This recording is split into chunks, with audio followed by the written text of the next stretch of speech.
वैसे तो हम सब बहुत कुछ कर रहे हैं आने वाले साल को सलाम करने के लिए और जाने वाले साल को भी सलाम करने के लिए।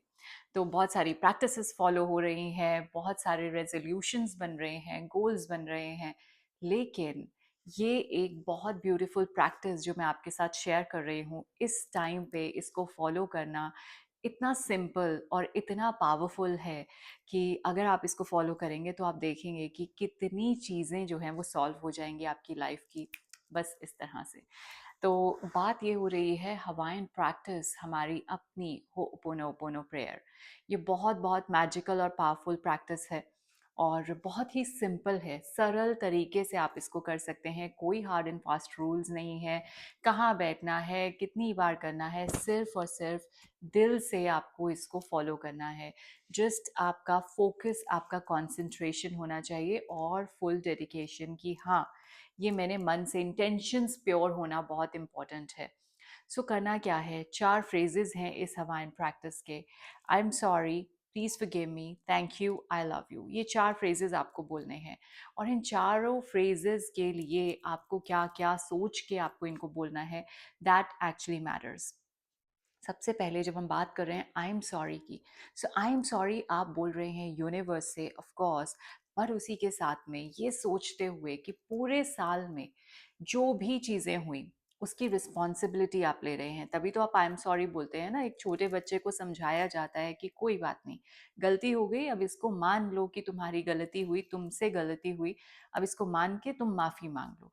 तो आई एम सॉरी हम बोल रहे हैं उन रिलेशंस को, उन लोगों को जिनको हमने हर्ट कर दिया जाने अनजाने में। हो सकता है कि हमने उस फाइट में, उस आर्ग्यूमेंट में ये बोला हो कि तेरी गलती है, तू सॉरी बोल।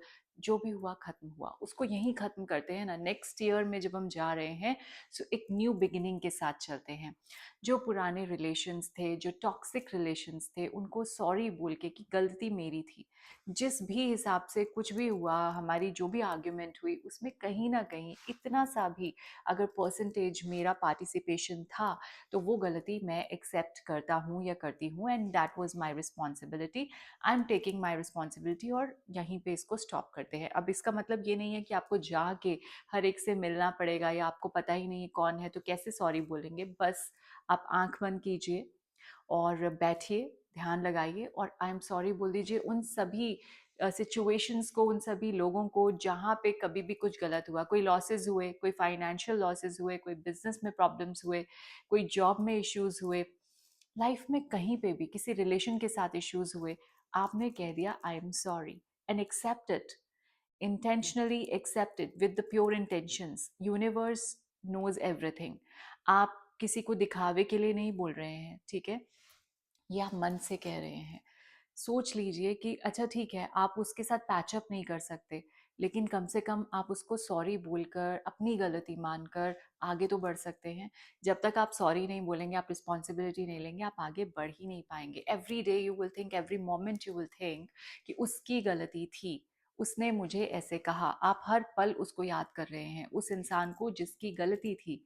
अब आप अगर ये बोल देते हैं कि मुझे माफ़ करो, मेरी गलती थी, अब मैं चला आगे, आप जहाँ हैं वहाँ रहें, लेकिन मैं आपके साथ में ऐसा कोई रिलेशन नहीं रखता जो कि आर्ग्यूमेंट का भी हो या जो कि किसी टॉक्सिसिटी का भी हो। तो छोड़िए, आगे बढ़िए। आई am sorry, please forgive me, मुझे माफ़ कर दीजिए। अब मेरी तरफ से जो भी 1%, 0%, 0.5% कुछ भी गलती थी, गलती तो थी, मैंने ली रिस्पॉन्सिबिलिटी, मुझे माफ़ कर दीजिए। वो आप इंटेंशन से, अपनी एनर्जी से मांग रहे हैं, ठीक है? आपको मिलने की भी ज़रूरत नहीं है, आपको फ़ोन भी करने की ज़रूरत नहीं है, अगर आप सोच रहे हैं कि ऐसा नहीं करना पड़े मुझे। और हाँ, यदि आप समझते हैं कि रिलेशन ऐसा है कि आप मिलकर सॉरी बोल सकते हैं, माफ़ी मांग सकते हैं और वो पैचअप हो सकता है, नथिंग लाइक दैट। ठीक है, सो आपने ये दूसरी चीज़ की, प्लीज़ फॉरगिव मी यूनिवर्स, मेरी गलतियों की वजह से जो भी सिचुएशंस अकर हुई, जो भी नेगेटिव सिचुएशंस हुई मेरी लाइफ में, उसके लिए आई am sorry and please forgive me, मुझे माफ़ कर दीजिए। And thank you so much मेरी सब चीज़ों को ठीक करने के लिए। जितनी भी, अब ये ग्रैटिट्यूड पे कर रहे हैं हम, राइट? जो भी अच्छा हुआ हमारे साथ में इस साल में, हमें जो लगा कि ये मेरी लाइफ में बहुत अच्छा हुआ, ये पर्सन आया, इसकी वजह से मेरे साथ बहुत अच्छा हुआ, या ये सिचुएशन बनी तो अच्छा हुआ, या मुझे ये घर मिल गया तो अच्छा हुआ, या मुझे मेरा एग्ज़ाम क्लियर हो गया तो अच्छा हुआ। तो जो भी अच्छा हुआ, आप जिसकी वजह से खुश हुए, उसके लिए ग्रैटिट्यूड पे कर रहे हैं हम इस कंप्लीट ईयर में। So thank you so much. Thank you so much universe, thank you so much to those people जो भी आए मेरी हेल्प के लिए, मेरी सिचुएशंस बनाई, and thank you so much for that. And I love you to all those people जिनकी help से आज मैं हूँ जहाँ पे हूँ, जो मैं कर रहा हूँ या कर रही हूँ, और बिल्कुल हेल्दी हूँ, और जितनी भी मुझे हेल्प मिलनी थी वो मिली। And thank you so much, and I love you for everything, to the universe, to the people, to the situations, to everyone. So जब आप ये चैंटिंग करते हैं, ये जब ध्यान लगाते हैं, इस टाइप का मेडिटेशन करते हैं और ये प्रैक्टिस फॉलो करते हैं, तो आप देखेंगे कि कितना लाइट फील करते हैं। नए साल में जाने से पहले पुराने साल की जितनी भी प्रॉब्लम्स, इश्यूज, कंप्लेंट्स, शिकायतें जो भी थी, जिससे भी थी, वो यहीं अच्छे नोट पे आप ख़त्म करके आगे की तरफ जा रहे हैं। So follow this practice. दिन में अभी कितना टाइम बचा है? It's like 20 more days to go. तो इन 20 दिनों में आप ये फॉलो करना स्टार्ट कीजिए और इसको कंटिन्यू रखिए, नए साल में भी कंटिन्यू रखिए। This practice is so powerful, so magical.